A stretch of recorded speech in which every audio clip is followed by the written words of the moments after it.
Hey, students, this is Professor Gore, and this is World War II in the Pacific Theater. And so this will be titled World War II Recorded Lecture Part 3.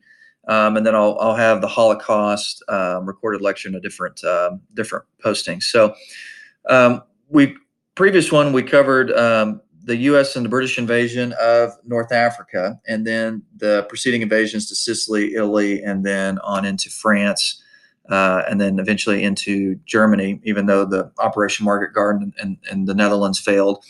So let's talk about the war in the Pacific Theater, which is a different conflict, but no less gruesome, and in some ways more gruesome, because in the Pacific Theater, you have things that the European theater did not have. For instance, you had a much more tropical climate, so you have a lot more rain.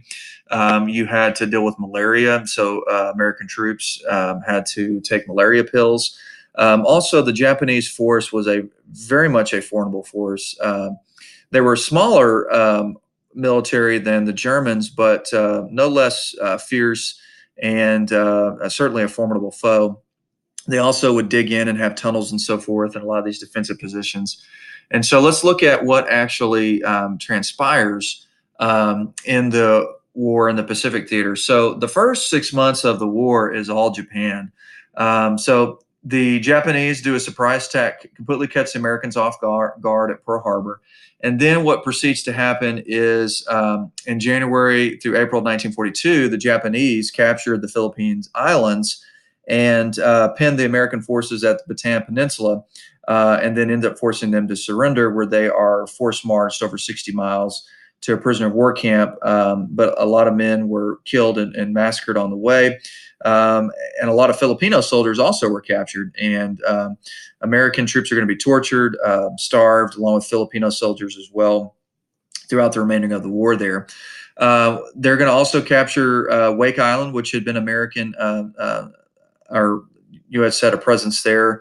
Guam, which had been a U.S. territory from the Spanish-American War, and so forth. So you can look at this is the furthest extent. They're still fighting a war in China. They had taken French Indochina, which is Vietnam, Laos, and Thailand, and Cambodia from the French, along with Burma from the British as well, and had also taken Malaysia and parts of New Guinea from the British and the Dutch. They, in the process of taking the rest of New Guinea, in fact, there's going to be some pretty fierce fighting there by American forces led by Douglas MacArthur. But in the Solomon Island network, the first land victory for the United States is going to be at Guadalcanal. But first, let's cover the Battle of the Coral Sea. So for the first 6 months, Japan win, win, win. I've seen one Japanese soldier get interviewed and said that they were fighting A, B, C, D, Americans, British, Chinese, and the Dutch. They also should add the F in there with the French. But the Australians' troops were primarily stationed over in North Africa, defending the Suez Canal under Bernard Montgomery's British command in the British Eighth Army, and had turned back Erwin Rommel to protect the Suez Canal. So Australia was pretty much undefended. And so Japan comes in and is planning on an invasion because they know that this would be a good landing area for American troops to supply and so forth. Australia is also an ally of the British. And so what ends up happening is American naval forces turn back the Japanese at the Battle of Coral Sea. Now, a lot of these big major naval battles that'll take place are a lot of fighting in the air, with plane combat, and then also ships bombarding each other and so forth from far distances. What ends up happening is the 1st Marine Division gets dropped off at this last island in the Solomon Island network. It's called Guadalcanal on August 7th, 1942. Pretty soon after they are dropped off, the American ships are attacked and destroyed by the Japanese Navy. So the 1st Marines are on Guadalcanal without any resupply and no reinforcements. And the Japanese didn't fight them on the coastline, let them come inland, and then they attacked. And they attacked at night. They also did what is known as banzai charges, where they would just charge in mass waves And I got to tell you this story about a Medal of Honor recipient. It's portrayed in the HBO miniseries The Pacific. So if you've seen that, then this is not new to you. But a guy by the name of John Basilone, who was an Italian American, he was a lieutenant, or I think maybe he was a sergeant in the First Marines. And at one point during the Battle of Guadalcanal, the right flank is about to be overrun, and they used the Maxim machine gun at the time. They later used a different 30 caliber machine gun, but initially the First Marines used the Maxim machine gun. Well, it had a water-cooled barrel, and when it's firing thousands and thousands of rounds, it's extremely hot. So the only way to move it is you have this like steel oven mitt, so to speak, and you would pick it up with that, and it would be protected from burning yourself, and you can move it to a different position. Well, it was in the middle of the night. The right flank is about to collapse. John Basilone could not locate the oven mitt to move the Maxim machine gun. He picks it up with his bare forearms, gets third-degree burns on his forearms, carries it several hundred yards to the right flank, sets it up, and then proceeds by himself to really mow down and stop the entire Japanese advance on the right flank. He had killed so many Japanese men. He ran out to the field, pushed over the dead bodies so they could have a clear firing line. And as you can imagine, they issued him the Medal of Honor. John Basilone actually was called home to the U.S. and where they wanted to use him as a war hero to sell war bonds, which was very effective.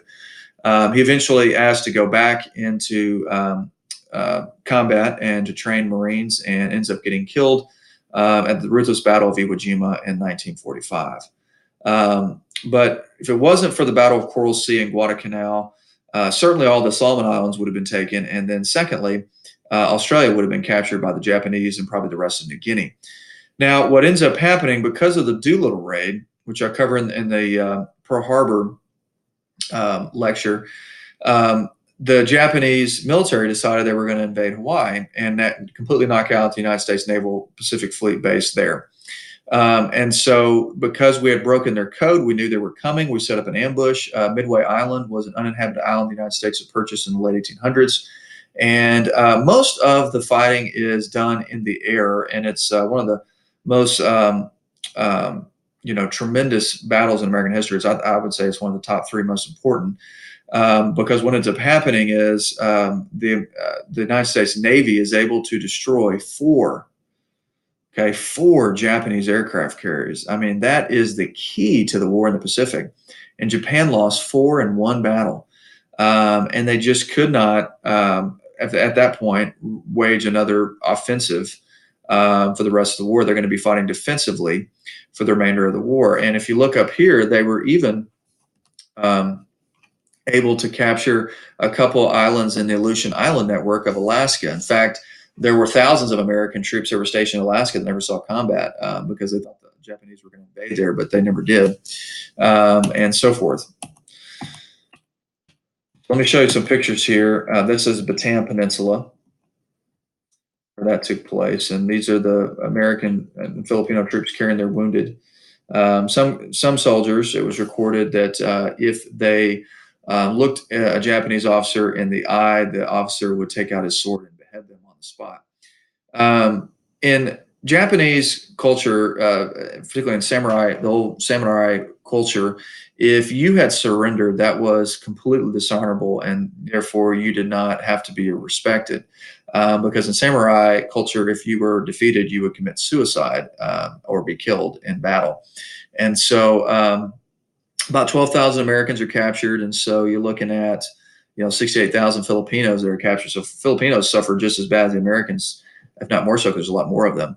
And what ends up happening is to American POWs is really one of the great tragedies of the 20th century, and there's a lot of great tragedies of the 20th century. American POWs throughout the war are going to be starved, tortured, put in solitary confinement for long extended period of time, which does a lot to you mentally. There is actually documented evidence, by the United Nations for when the Tokyo trials occurred after World War II, that there were cases of cannibalism, particularly some soldiers that were captured in the Philippines and also at Wake Island, where a few Japanese officers cut out part of some American POW's thigh muscles and ate it. Okay. Now, I don't know if you guys are familiar with George H.W. Bush. You will be later in the course when we get to the 1990s. But he was a World War II pilot, and his bomber got shot down. And so they all kind of jumped out, and they were all scattered with the crash. And he was actually picked up by an American submarine and was the only person rescued, which is crazy.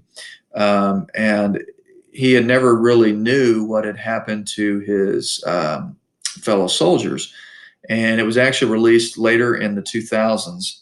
And what ends up happening is these fellow crew members of his were actually they were recovered by a Japanese vessel and taken to a POW camp where they were actually cannibalized. They were some of the soldiers that was documented, and those Japanese soldiers that survived the war were tried and convicted of war crimes against humanity for obvious reasons, and so forth. So that kind of atrocities happened. Allied POWs held by the Japanese had the greatest rates of PTSD of World War II. And we oftentimes, because I'll cover the Nuremberg trials with the Holocaust lecture, but we forget that there was the Tokyo trials. The Japanese used chemical weapons to test on Chinese civilians.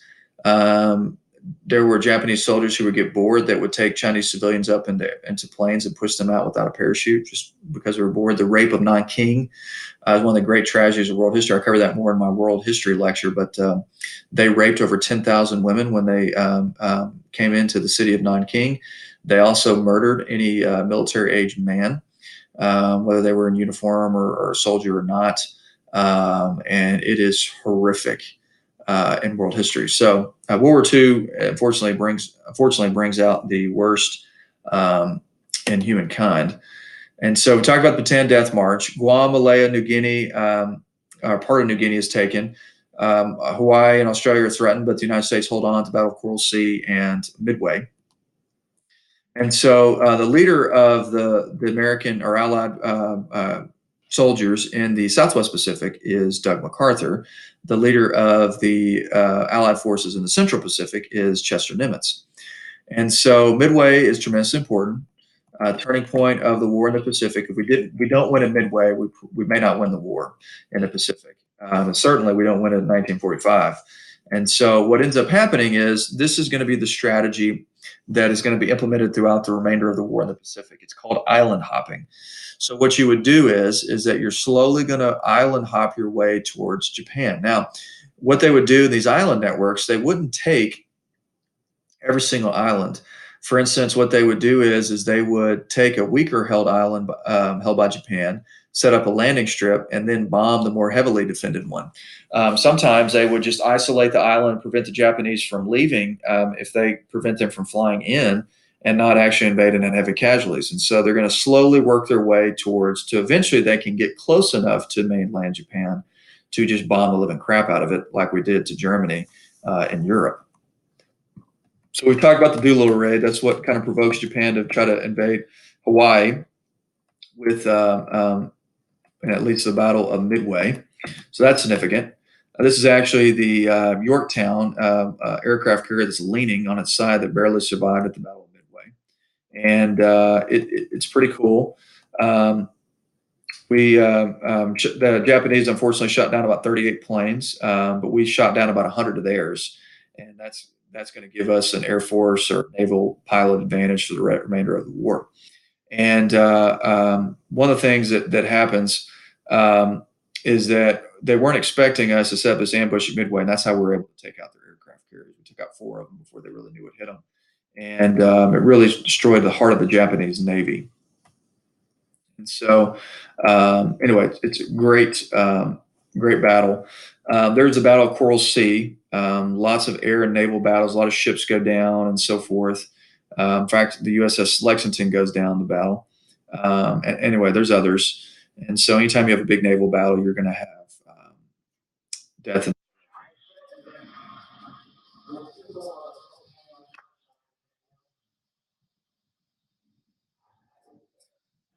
That's Doug MacArthur. So he is working his way through New Guinea, and then through 1943, and then 1944, because of the Battle of Leyte Gulf, the United States lands back on the Philippines, and then for pretty much the rest of 1944 and part of 1945, the United States is working to retake all of it from the Japanese.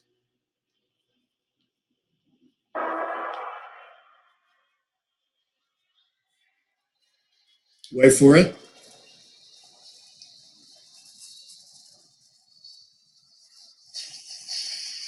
Now, my high school students always thought that was funny, but you guys probably think that's cheesy. So, but what ends up happening is in the last 2 years of the war, the Japanese get desperate and they began recruiting kamikaze attackers, which basically what they were is they would train them to take off and just to fly. They didn't really teach them how to land too much.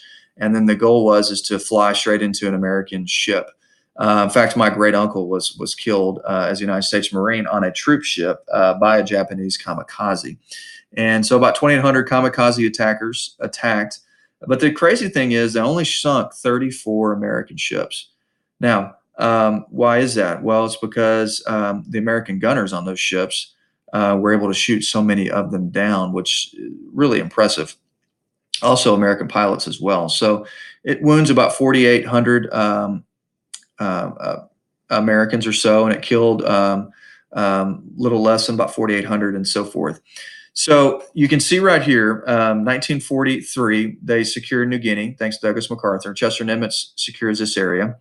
And then what ends up happening is they land at the Philippines, thanks to the Battle of Leyte Gulf. There's also another battle in the Philippine Sea here with the Japanese Navy. And then they worked on retaking the Philippines. Also, they went down into Malaysia. But we forget about this theater of World War II because I interviewed a couple American veterans who fought in Burma, which is Myanmar today. One of them, fascinating guy, such a good dude. He had flown supplies into American forces down the ground, the jungle. He would fly and parachute supplies in. And there was only one mission in his entire time overseas that he was not able to fly.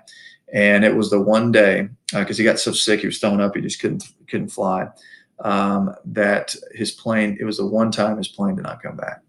And so, of course, he told me that he felt like God had a special mission in his life. He ended up becoming a junior high principal, and impacted lots and lots of children. Actually, in the Gurdon, Arkansas school district until he retired. And then another guy I interviewed actually dropped bombs on the Japanese, and particularly early forms of napalm that would the fire would go down into the tunnels and burn out the Japanese soldiers. Now, the first guy that I was mentioning that was ended up being a junior high principal, crazy story. After the war ended, he was in a military store buying some food, and they were calling out names of people to go out on a ship to eventually go back home. They were going to go on a seaplane, and then it was going to fly out to the ship, and they were going to board the ship and then head home. That seaplane went down, and what was crazy is he was in the store buying food, didn't hear his name called, and that ship went down. So that's twice in his life that his life was spared, and he was able to live out a full life. Got married, had kids, had grandkids. He was hooked up to an oxygen tank whenever I interviewed him. Nice guy. But the United States is able to help capture some of this area and so forth. They don't go for they don't recapture all of this because eventually the war is going to be over before that happens. And then I'll cover Korea towards the end. But what's going to be happening is eventually the United States is going to land at Guam. And then there's two very, very, very important battles in 1945 that forever, I think, changed the course of world history. And they're Iwo Jima and Okinawa.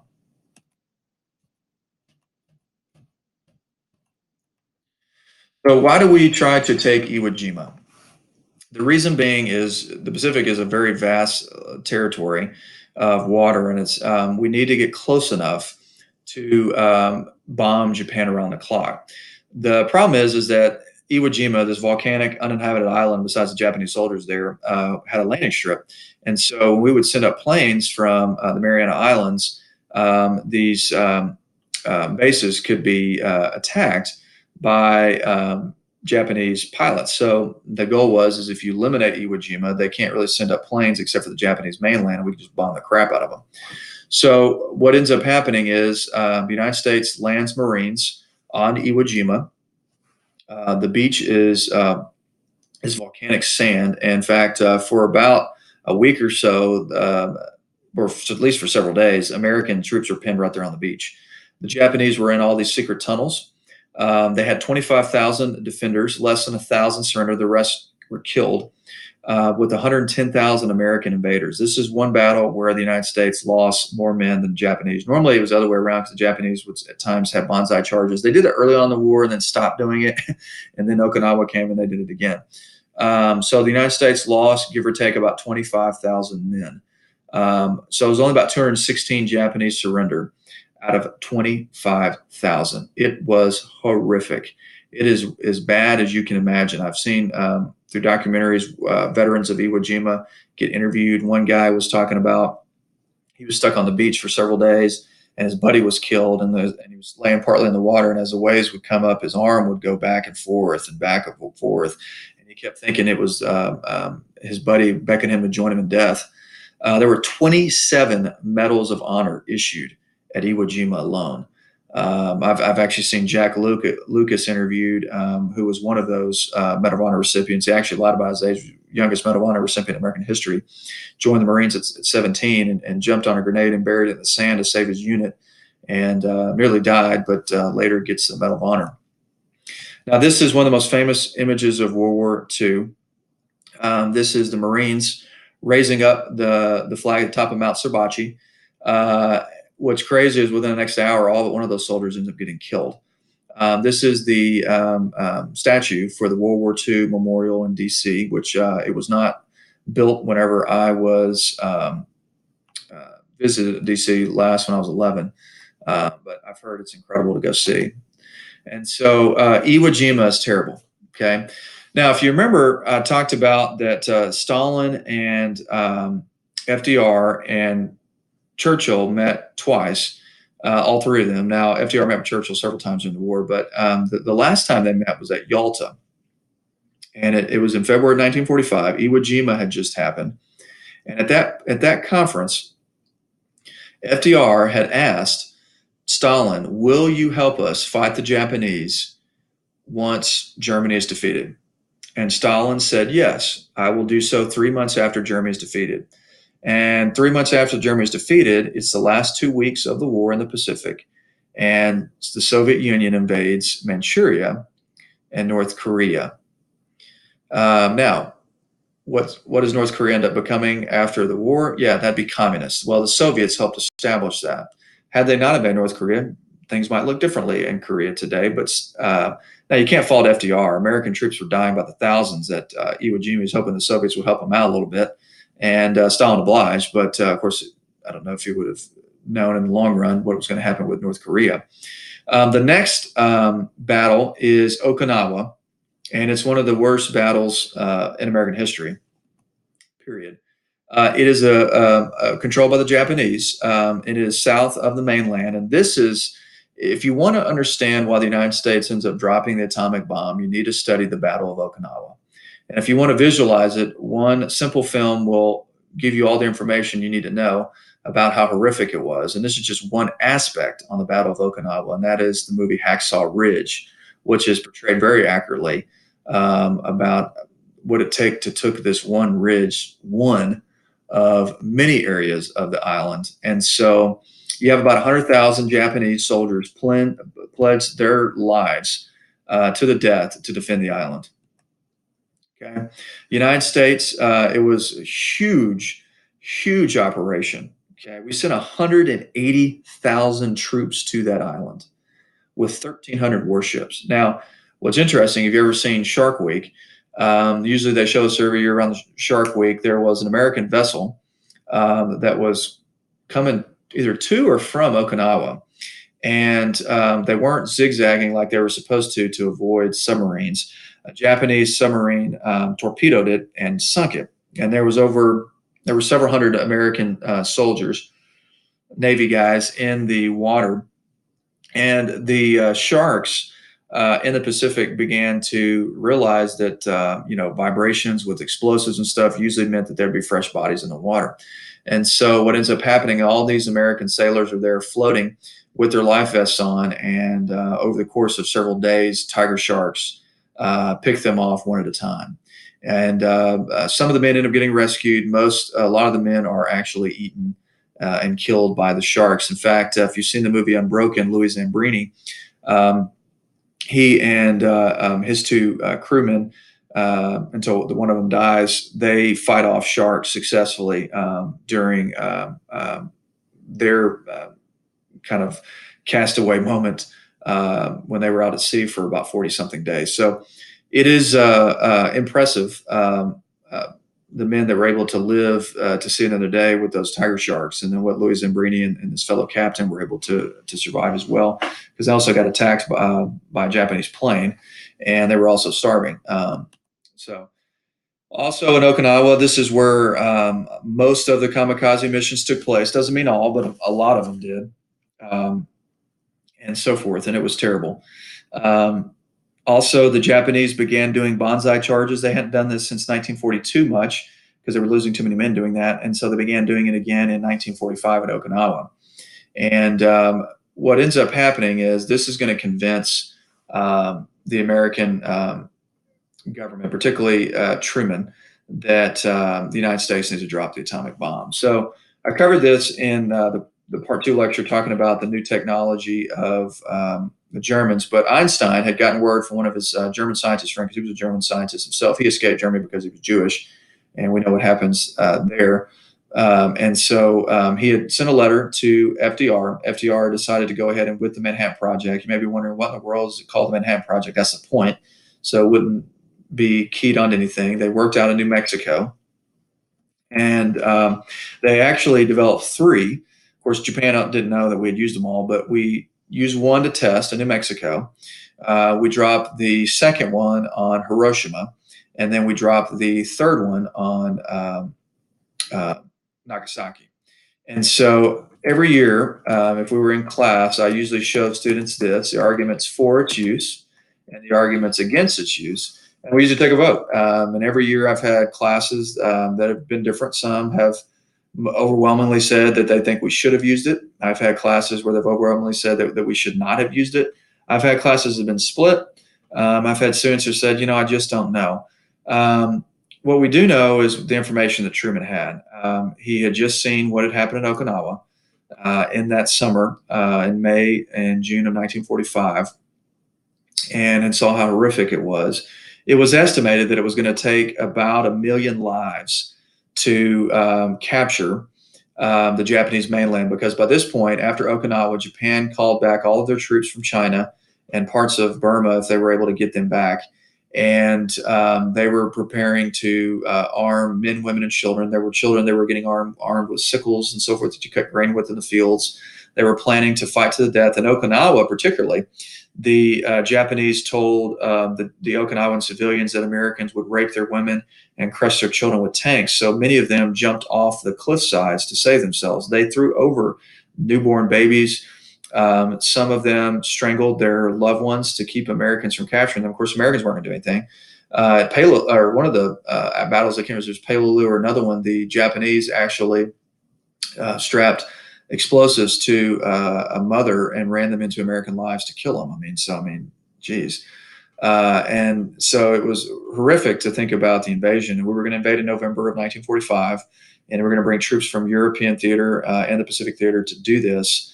And so Truman had dropped leaflets, or he didn't himself, but the Air Force dropped leaflets for 2 straight weeks. And it was written in Japanese, telling these civilians to get out of Hiroshima and get out of Nagasaki, and to pressure the military government to sue for peace. We had, by that point in the war, we had bombed all of their planes. They couldn't even send up a plane to stop us. And actually, what most people don't know, through conventional bombing, we actually did greater destruction to Tokyo than Hiroshima did. Now, what Hiroshima and Nagasaki left is the radiation. Those are unforeseen consequences, because the United States did not know that what was going to happen with the radiation after the effects of it. So Anyway, you can read these and decide for yourself. It's really just a matter of opinion. That's what the leaflet looked like. It's in Japanese, and that's actually it translated. So we warned them. Now, you may be thinking, well, the United States shouldn't drop the atomic bomb. Okay, certainly understandable. How many nations who had that capability would have dropped leaflets and let them know what's happening and begged them to get out? Um, you can count them on one hand in world history, really. So, so Hiroshima happens on August 6, 1945. Truman begged them to surrender. They refused. And so he went ahead with the second bomb on August 9th, 1945. Now, thankfully, the Japanese didn't realize that that's all we had. Also, it's argued that Truman dropped the atomic bomb to kind of send a message to Stalin. So one of the things you have to understand about what was happening with Stalin is at Yalta, Stalin had promised that he would allow free elections in Eastern Europe. Well, when the Soviet army had captured Eastern Europe as they were driving the Germans back, they tried to implement communist parties and were not allowing free elections. In fact, Communist Party members were actually murdering Democratic leaders or running them out of town. And they were also killing resistance. The Soviets had done terrible atrocities before the Germans invaded with Operation Barbarossa. And so Truman had met with Stalin at Potsdam Conference in Germany after the European theater had ended, and Churchill's not there. A new British prime minister is there. Churchill got voted out of office, and Truman had told Stalin about the atomic bomb, and Stalin replied, "I hope you put it to good use." Now, what was crazy is Stalin knew more about the atomic bomb sooner than our own vice president, who became president, Harry S. Truman, because of his spying. And of course, we'll talk about who actually released those nuclear secrets to the Soviets when we get to the Cold War lecture stuff. So there is Paul Tibbets, who dropped the bomb on Enola Gay. Sorry, my PowerPoint technology was messing up there, but I'm going to try to show you a couple of pictures here.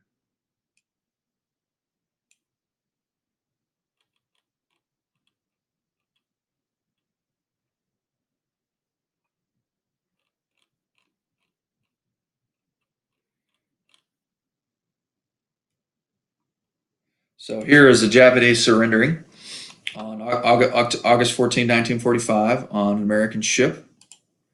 This is Doug MacArthur giving that. You can see there's French and British and different countries' troops there. There's Chester Nimitz, the man, the myth, the legend, right there. Here are the Japanese government personnel who are surrendering, and here's a celebration. And this is them signing that. And here's MacArthur receiving that. And here is Americans celebrating probably the greatest celebration in American history, and that is VJ Day, Victory over Japan. And many of you may have seen this famous image of on Life, the cover of Life magazine. Actually, they didn't even know each other, and just the photographer asked if they would be willing to kiss, and they did. And years later, they were united at a Dodgers game. They married and had kids and grandkids and so forth. I think they're deceased now. But here is FDR and Churchill and Stalin at the Yalta conference. FDR died pretty soon after, and Churchill gets voted out of office. Stalin, unfortunately, doesn't die until 1954. But at Yalta, they promised free elections. Also, the Soviets agreed to invade North Korea. And they do decide to create the United Nations.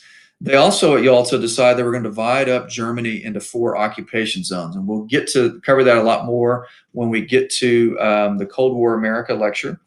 And so you'll see that Germany is going to be divided up into a British zone, a French zone, American zone, and the Soviet zone. And then Berlin is in the middle of the Soviet zone, and it's going to be divided up into 4 sectors as well. Eventually, the American, British, and French sectors are going to become West Germany, and then the Soviet sector becomes East Germany. So in April of 1945, FDR had died. Also, Mussolini was killed, and Hitler committed suicide. Of course, you can watch Hitler Conspiracies on the History Channel. Said he lived out his life in Argentina, but you can watch that if you'd like, and so forth. This is the morning of FDR dying. Now, at Potsdam, the last conference between Stalin and leaders of other countries and so forth. I'm sorry, Churchill actually was there. He eventually gets voted out right after this, and so forth. Um, but what ends up happening is at Potsdam, the decisions made by the Soviet Union, and both sides are at fault for the Cold War, but the Soviet Union actually starts it when they refuse to allow free elections in Poland, is what's going to start the Cold War, and that's going to lead us into Module 3 and talking about Cold War America. But I want to give you some stats here. World War II, the total loss of life is about 50 to 60 million. U.S. spent about 300 billion, and our total deficit, despite the bond selling, was about 252 billion. You can see the casualty rate. These are all estimated, and some of this has been updated since then for all of these countries and so forth that fought. Yes, Brazil actually fought in World War II. So you can see how many nations are involved. It truly was a global world war. And then you had Yugoslavia even fighting. They had 3.7 million men fighting. And you look at another human cost table and so forth.